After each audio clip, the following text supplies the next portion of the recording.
End of the first year of its new term, so to help write its report card, I'm joined by the First Minister, Peter Robinson. You're very welcome to the programme. Thank you. You said that this Assembly would be defined by its ability not just to survive, but to deliver. Now, in this year, you've passed 3 bills and left an impression of snail-like progress, if not logjam. So, has it failed to deliver?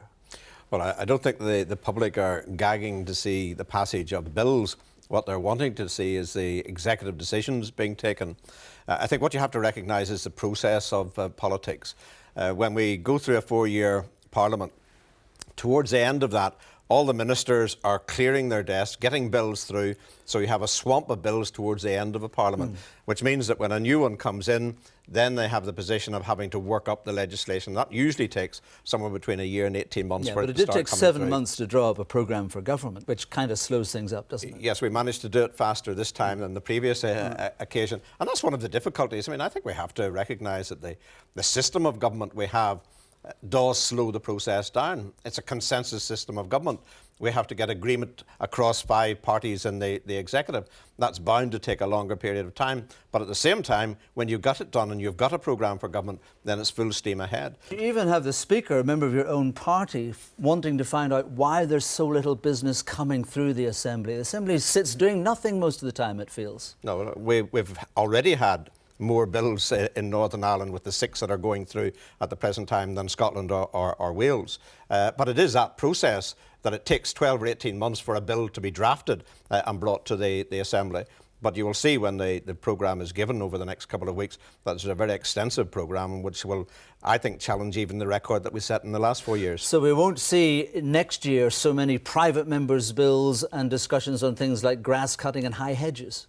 Well, I hope we do see the private members' bills coming forward. I think that's an important part of our democratic process. And, I don't scorn debates on high hedges. It's a big issue. No, the things that councils deal with in the rest of the country. No, it's not. The legislation has to come through the Assembly. The councils can't deal with it unless the legislation is there. You face the argument still, though. You talk about consensus government. What your opponents say, and opponents within the Assembly, of course, itself, say that it's not discussion between 5 parties, it's discussion between 2 parties. And because there are so many issues on which you can't agree, this is what is creating the logjam. Well, I think it's wrong from several accounts. First of all, the executive has all 5 parties, and it is the executive that determines what the programme is going to be. But I think I recognise that there has been a massive change in the way we are operating over this Assembly term than over the previous Assembly term. Things are going much more smoothly in terms of how we administer and how we work our processes of government. We've got used to each other. We've gone through the learning curve. So things are happening faster. And you shouldn't judge... Again, your opponents would say you've learned how to carve it up between you and Sinn Féin. Well, the electorate did have a say in this matter. The electorate made the Democratic Unionist Party and Sinn Féin the 2 largest parties, and therefore we have to take the lead on many matters. Nothing gets on to the agenda for an executive meeting unless it's agreed by the First and Deputy First Minister. So in that context, yes, they are right. But that doesn't mean we carve anything up. It means we give leadership to the executive and to the country. Well, let's take, for an example, the case of what's going to happen to the DEL, Department of Employment and Learning. Now, we understand that there's disagreement that Sinn Féin want the universities to go to education, which is, of course, their department. You want them to go to enterprise, which is, of course, your minister. And that because you can't agree on what to do about that, we don't know what's going to happen to DEL. Well, we are working through the issues as far as DEL is concerned. I have to say you slightly misrepresent the position, because as soon... In what way? Because as soon as DEL is determined, its various functions divided amongst the other departments, and it wouldn't just be to DETI and to education, because some of the functions could easily go to DSD, but as soon as that happens, the ministers will all have lost their positions and have to go through the DeHunt process again. So Sinn Féin, if they wanted, could take DETI. We don't know who will have those departments after the process is run again. So why is it taking so long to decide what happens to the various functions of DEL? Well, we had a consultation process and we asked the stakeholders what their views were. I hold a strong view that we need to have a powerful department of the economy, irrespective of who might be the minister of that department, and that many of the functions that are presently held by DEL should be within a department of the economy. And there's other parties hold that view. There are other views in terms of many of the aspects of DEL which could be moved towards education. And it's a case of working that out to make sure that we have a position that isn't just going to last for a few months, but one that it can be sustainable even when we get to the stage, I hope, of reducing the number of overall government departments down. I would like to see 7 or 8. Girdwood, another case in point. Here you have a process which is delayed interminably. Finally, we get the great development which shows that, in fact, rather than moving towards shared living spaces, we have once again segregated housing for Catholics and Protestants, which led to the walking out of the Alliance Party, which you described as bellicose and belligerent. I have to say, I think that the BBC handled this one in a very amateur way. The BBC did? The BBC, well, it was the BBC that raised the issue.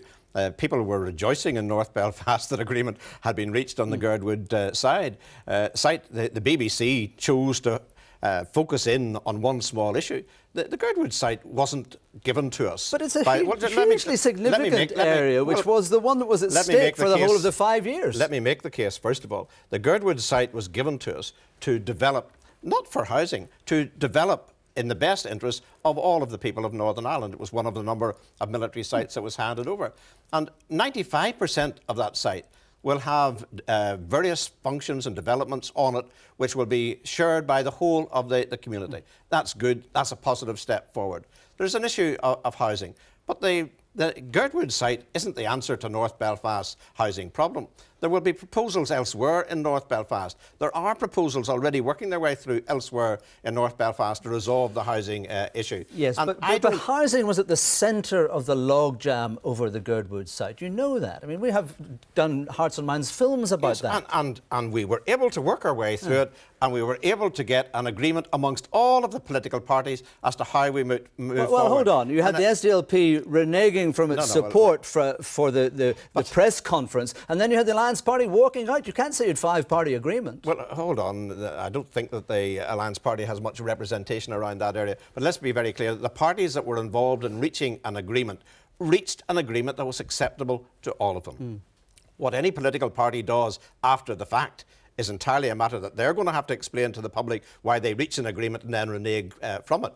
The reality is they reached an agreement, and on that basis we were able to move forward. But let's be clear, houses don't have themselves defined as either being Protestant houses or Catholic houses. They are determined by the housing executive on the basis of objective need. Points are given for the various elements of need, and the person who has the most points gets a house. And you don't think that having a number of houses nearer the Catholic side and a number of houses nearest the Protestant side is divided housing? Well, isn't that the challenge to all of us, so that a Roman Catholic can feel comfortable in moving into a house which is seen at the moment as being on the Protestant side and vice versa? That's the real challenge, and that's a challenge in all of our minds. That's a change that we have to make in our community. Don't blame the bricks and mortar. It's not their fault or where they're located. We have to change the way society thinks about these matters so that we can integrate society as a whole. And that's at the heart of CSI, and that's another issue which has been delayed for years and years and years. We now have a draft document which seems to be full of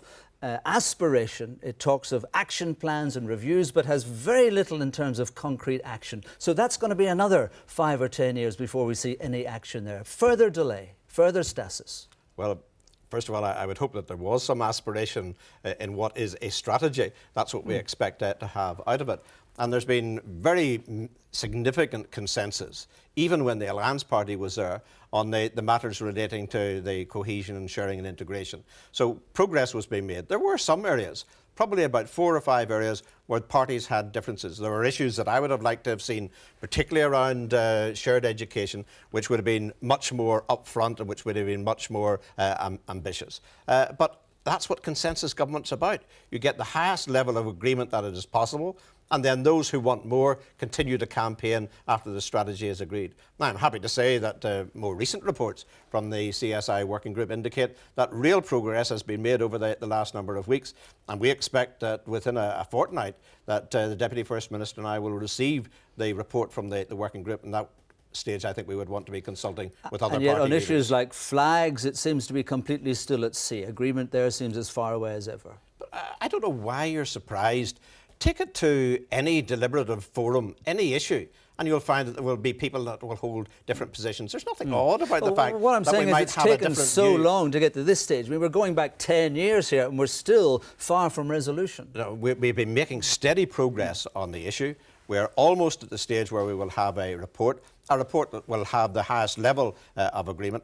Each of the parties may well say, well, while we agree with what's in the strategy, we might have liked it to have gone a bit further here, there or yonder. I'll certainly be in that position. I suspect other party leaders will be as well. But the one thing you don't do when you're involved in consensus politics is walk away from the table and say, I'm not playing because you're not doing everything that I want you to do.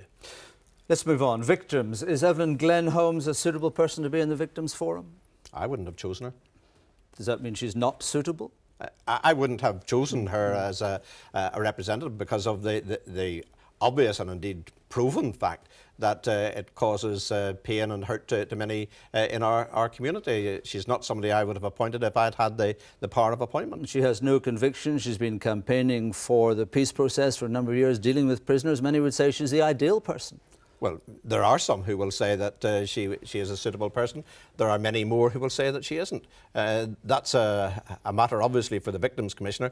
It is their legal responsibility to fill those positions.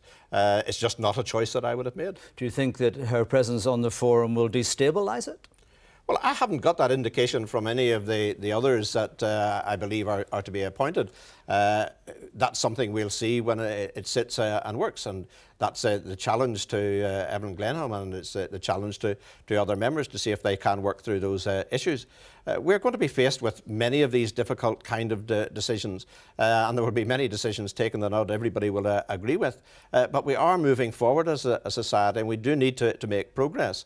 From the point of view of victims, there are a lot of victims who are hurting very considerably at the present time. They see change taking place, and they see people who were involved in bringing the hurt to them being elevated within society, and that's difficult for them to take. I think we have to recognise that we have to try and bring the whole of the community, and that importantly, I believe, means the victims community who have suffered so much over the past number of decades. And yet, in another area of delay, we still don't know what's going to happen to the Victims Commission. We don't know how many there are going to be, and the current term runs out this month. So what have you been doing there? Well, I don't know why you refer to all of the things that are work in progress as if they are delay. We're working through these issues. Well, if the Victims Commissioners run out of time in June and you haven't decided what you're going to do about them, I would say that's a delay. No, it was only this afternoon that I received a document on my desk at Stormont, which was the views of the panel that was looking at the interviews of the Victims Commissioners. So I only have it this afternoon, and I'm sure nobody will expect or indeed consider it to be delay if I haven't taken the decision. But you don't know whether it's going to be evening. 1, 5 or 10. Well, I do know that it's not going to be 10. I do know that it's not going to be 5. And I think both the Deputy First Minister and I are of the view that it should be the smallest possible number. Is that 1? I would like it to be so. And would Mark McGuinness like it to be so? He would like it to be so. If we can reach an agreement on that, then that's what we would on do. that particular person. Is that likely? Well, we've been able to do it on every other case where we've had to make appointments, and I have confidence that we'll be able to do it in relation to the Victims Commissioner as well. But if we judge that there are skill sets, and I don't want to go into the details, but if there are skill sets that one person has and another doesn't, then there can be an argument for having 2 rather than 1. But I certainly wouldn't want to be going any further than that. Why and when did you decide that it would be a good idea to build an interpretive centre at the Maze prison when your party stood out for so many years against any such thing? Well, the party didn't stand out against having an interpretive centre. The party stood out against having what was described as a shrine at the Maze. We are comfortably in control of those kind of issues. It has to be a joint decision what goes on to that site. So there will be no shrine at the Maze. Will the hospital buildings remain? Well, the hospital buildings, because of a decision taken during the period when the SDLP and the Ulster Unionists were the largest party to list those buildings, they have to remain. Legally, they cannot be taken down unless there is an agreement amongst all of the Nigel parties. Nigel Dodds in 2007, however it's dressed up, whatever spin is put on it, any preservation of the H blocks will make them into a shrine.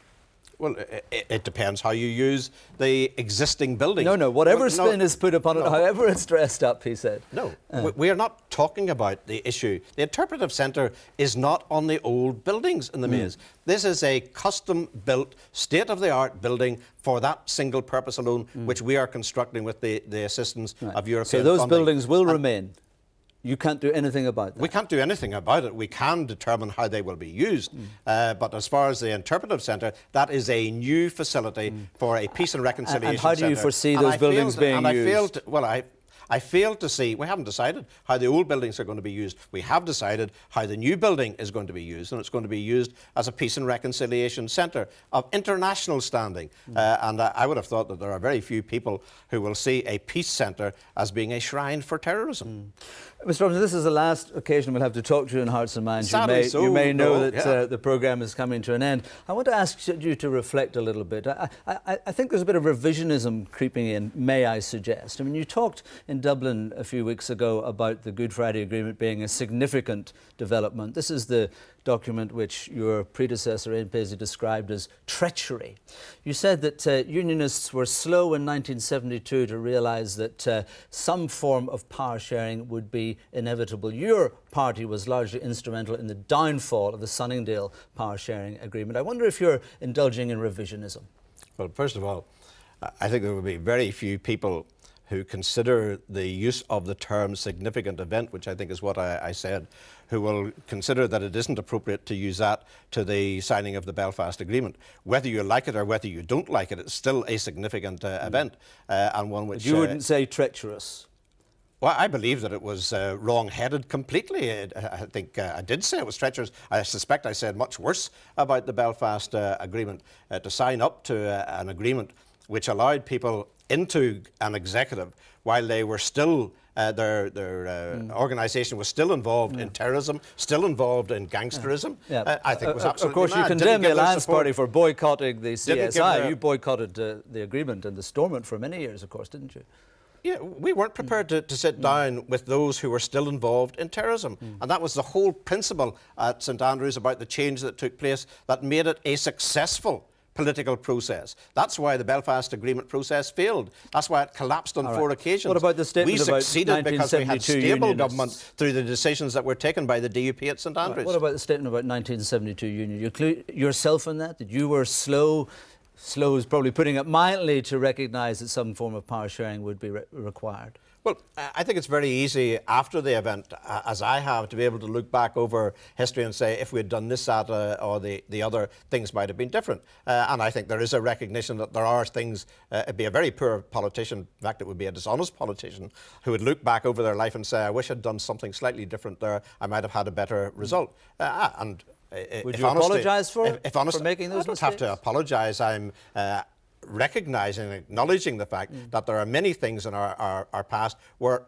all sections of our community, if they'd taken different decisions and you walked might in a say different if I'd way, had more insight in 1974, we might not have had 30 years of conflict. Well, whenever you're in a conflict and when people are trying to kill you and kill your neighbours and kill your community, and when your constitutional position is under threat, then the first view that anybody has is to defend their position and to ensure that their community is secure. That was the priority in those days, and we obviously wanted to get the very best deal that we could for our people. So I think when you live through those issues, you can well understand how people take the decisions they do at the time. In reflection, in the calm of our present circumstances, which we can now enjoy, it is easy for us to look back and say, I wonder if we'd done this, that or the other thing, would it have been different? Mr. Robinson, it's always been a pleasure. Thank you very much indeed. Thank you very much indeed.